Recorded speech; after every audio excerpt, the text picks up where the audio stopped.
La confirmation, c'est le bis repetita du chrétien.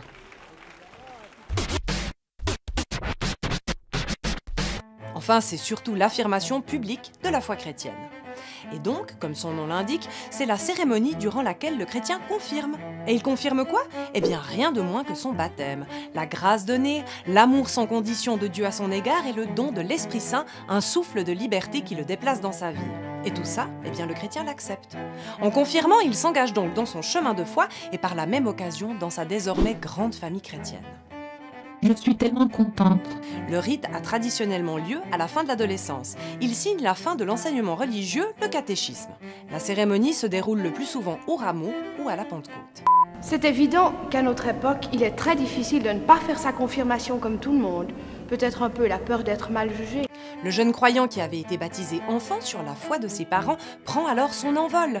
Il atteste de son propre chef de sa foi en Jésus-Christ comme étant son repère.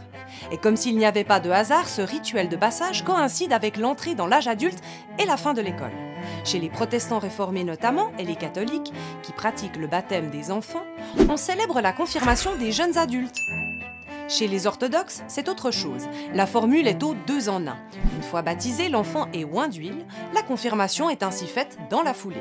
Enfin, pour ceux qui choisissent le baptême à l'âge adulte, comme les protestants évangéliques par exemple, on ne s'embarrasse pas de cette coutume, mais on s'offre une petite présentation à la naissance.